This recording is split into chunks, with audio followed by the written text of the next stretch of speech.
Kamanda wa polisi mkoani Simiyu, kamishna msaidizi wa polisi ACP Edith Swebe, amevionya vikundi vya sungusungu wilayani Itilima mkoani humo kutojihusisha na matendo yoyote ya ukatili pale wanapokuwa wakitekeleza majukumu yao. Kamanda Swebe amesema hayo katika ziara yake ya siku moja wilayani humo yenye lengo la kukagua utendaji kazi wa jeshi hilo, ikiwa ni pamoja na kuzungumza na vikosi hivyo, huku akivitaka viwe tayari kufanya kazi muda wowote vinapohitajika. Sungusungu kama mlinzi hakumaanishi uko juu ya nini? Sheria. Umebeba fimbo. Hiyo fimbo ni alama ya uongozi, lakini sio kitu cha kumfanyia nini? Kumfanyia mtu ukatili. Kwa sababu hata fimbo zipo kwa mujibu wa sheria.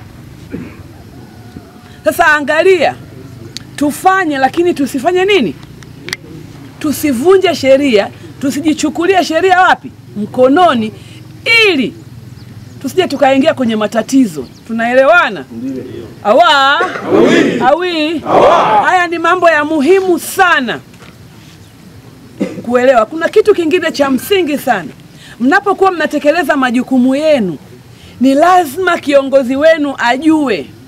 Viongozi, tengeneza utaratibu wa kuwasajili na kujua nani yuko wapi saa ngapi, ili tusaidie, kwa sababu humo tunakutana na wahalifu. Tunashindwa kujua huyu ni sungusungu au huyu sio nini sungusungu. Sisi tuende mbali zaidi, tupeane hata vitambulisho.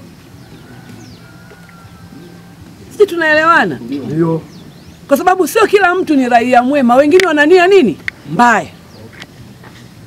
Lakini kitu cha msingi pia ni washukuru kwa uzalendo wenu, wakuwa tayari kama vijana kulinda nchi yenu. Hili ni jambo la msingi sana. Asikwambie mtu hatuna nchi nyingine zaidi ya Tanzania, na hapa ndio kwetu. Tumeshuhudia nchi nyingi tu watu walipoharibu vijana, taifa lilipotea. Mimi ni waombe tuache tabia zile binafsi, ulevi, bangi, kuchukuliana wake, hivyo vitu vimepitwa na nini? Na wakati. Afya ndio mtaji. Sasa yako mamigogoro madogo inaendelea. Sisi kama walinzi tuache, tusiwe sababu ya nini? Ya migogoro. Tuwe tayari kuitetea nchi yetu. Tuwe tayari kufanya kazi usiku na mchana. Nikiripoti kutoka mkoani Simiyu, jina langu ni Sada Almasi. 92.7 Jambo.